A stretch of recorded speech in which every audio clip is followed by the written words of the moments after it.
हर साल रथ यात्रा के पहले प्यारे जगन्नाथ जी बीमार पड़ते हैं। लेकिन क्या आप जानते हैं जब वे स्वस्थ होकर निकलते हैं तो लक्ष्मी जी क्यों नाराज हो जाती हैं? चलिए सुनते हैं एक बहुत प्यारी अनसुनी कथा। स्नान पूर्णिमा के दिन 108 कलशों से प्यारे जगन्नाथ, बलभद्र और सुभद्रा जी का पवित्र स्नान होता है। लेकिन इस स्नान के पश्चात भगवानों को ज्वर हो जाता है। उन्हें अड़सर गृह में ले जाया जाता है, जहाँ 15 दिन तक उनका खूब ध्यान रखा जाता है। 15 दिन बाद वे पूरी तरह स्वस्थ होकर मुस्कुराते हुए बाहर आते हैं। रे लक्ष्मी, मैं बलभद्र और सुभद्रा के साथ गुंडीचा मंदिर जाना चाहता हूँ। वहाँ भक्तों से मिलूंगा और गुंडीचा माँ के पास कुछ शांत पल बिताकर 2 दिन में लौट आऊंगा। आपकी तबीयत अभी तो ठीक हुई है, फिर भी जाना जरूरी है। थोड़ा बाहर घूमने से अच्छा लगेगा। सब भक्त हमारा इंतजार कर रहे हैं। ठीक है, पर वादा कीजिए 2 दिन में लौट आएंगे। मेरा मन आपके बिना नहीं लगेगा। वादा करता हूँ, मैं 2 दिन में वापस आ जाऊंगा। रथ यात्रा का पावन दिन आता है। पूरी नगरी उत्सव के माहौल में डूब जाती है। जगह जगह ढोल मृदंग बज रहे हैं, भक्त झूम रहे हैं। तीनों भगवानों के लिए भव्य रथ तैयार है। चलो माँ, गुंडीचा के घर बड़ा मजा आएगा। हाँ, वहाँ खूब मस्ती करेंगे। भक्तों के भजन कीर्तन के बीच प्यारे जगन्नाथ अपने भाई बहन के साथ गुंडीचा मंदिर की ओर बढ़ते हैं। गुंडीचा माँ श्रद्धा और प्रेम से उनका स्वागत करती है। वो रसोई में बैठकर अपने हाथों से खीर, लड्डू और दिव्य व्यंजन बनाती है और स्नेह पूर्वक उन्हें स्वादिष्ट भोजन कराती है। तीनों भाई बहन बड़े आराम और मस्ती से माँ गुंडीचा के मंदिर में रहने लगते हैं। इस बीच देवी लक्ष्मी मंदिर में प्रतीक्षा करती रहती है। दिन बीतने लगता है, लेकिन जगन्नाथ जी वापस नहीं आते। सेवक, क्या मेरे प्रिय जगन्नाथ लौट आए? कोई समाचार आया क्या? क्षमा करे देवी, अभी तक कोई समाचार नहीं है।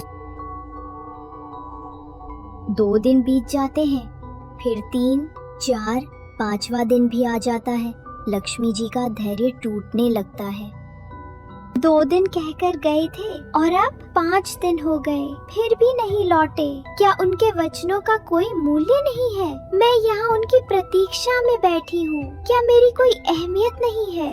अब बहुत हो गया, अब मुझे स्वयं ही जाना होगा। आज मैं उन्हें बताऊंगी कि वादा करके उसे न निभाने से क्या होता है। सेवकों, मेरी पालकी तुरंत सजाओ।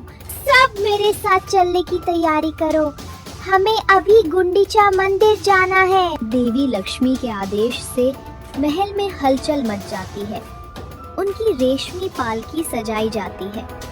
पुजारी और सेवक दल ढोल नगाड़ों के साथ लक्ष्मी जी के साथ चल पड़ते हैं। लक्ष्मी जी पूरे राजसी ठाट बाट के साथ गुंडीचा मंदिर की ओर प्रस्थान करती हैं।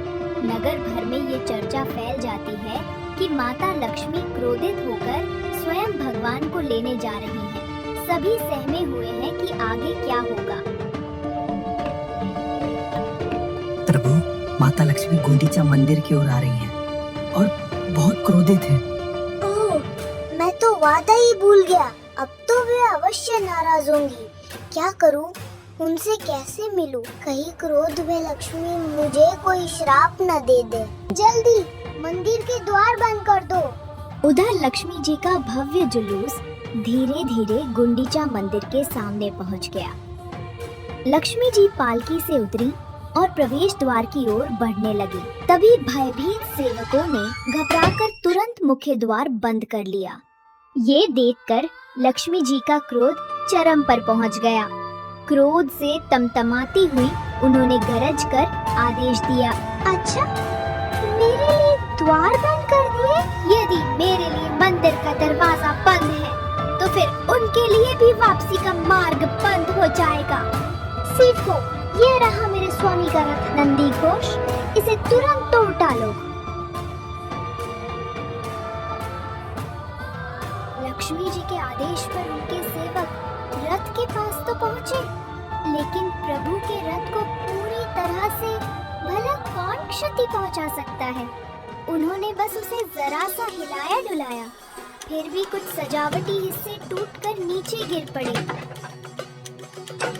तभी जगन्नाथ जी के सेवक उन्हें रोकने आए और दोनों ओर से हल्की फुल्की धक्का मुक्की होने लगी। रथ को हल्का सा नुकसान पहुंचाने के बाद लक्ष्मी जी उदास मन से लौट चली, लेकिन वो मुख्य मार्ग से नहीं लौटे, बल्कि एक गुप्त गली से होकर गई, जिसे हेरा गोहिरी गली कहा जाता है। उड़िया भाषा में हेरा का अर्थ है देखना। कहा जाता है कि रथ यात्रा के 5वें दिन माता लक्ष्मी अपने प्रभु जगन्नाथ के दर्शन हेतु यहाँ आई थी। इसी स्मृति में इस दिन को हेरा पंचमी कहा जाता है। लक्ष्मी जी लौट तो गई, पर क्या वे इतनी आसानी से जगन्नाथ जी को क्षमा कर देंगी?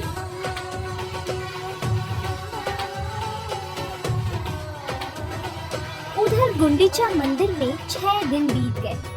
7वें दिन जगन्नाथ, बलभद्र और सुभद्रा जी के दिव्य संध्या दर्शन हुए। भक्त बड़ी संख्या में प्रेम और भक्ति से दर्शनों के लिए पहुँचे। अपने प्रभु के दिव्य दर्शन पाकर भक्तों के हृदय आनंद और उल्लास से भर उठे। 8वें दिन सुबह गुंडीचा मंदिर में रथों को वापस श्री मंदिर की ओर मोड़ा गया। अब वापसी की तैयारियां शुरू हो गई। आ गया 9वां दिन, बहुड़ा यात्रा, यानी भगवान की वापसी की यात्रा। प्यारे जगन्नाथ, बलभद्र और सुभद्रा जी गुंडीचा माँ से विदा लेकर अपने घर श्री मंदिर की ओर लौटने लगे। पूरी नगरी में खुशी की लहर दौड़ पड़ी। जब तीनों रथ श्री मंदिर लौट रहे थे, तो बीच रास्ते में एक विशेष पड़ाव आया, मौसी माँ का मंदिर। मौसी माँ ने उनके लिए बड़े प्रेम से पोड़ पीठा तैयार किया था, जो उड़ीसा की प्रसिद्ध मिठाई है। हर वर्ष की तरह तीनों ने स्नेह पूर्वक मौसी माँ के हाथ का बना पोड़ पीठा चखा। इसके बाद उन्होंने आदर पूर्वक मौसी माँ से विदा ली और रथ पुनः श्री मंदिर की ओर बढ़ चला। बावड़ा यात्रा में एक और रोचक पड़ाव आता है। बलभद्र जी और सुभद्रा मैया के रथ तो सीधे सिंह द्वार तक पहुंच जाते हैं, पर प्यारे जगन्नाथ जी का रथ कुछ देर के लिए गजपति महाराज के महल के सामने रुकता है।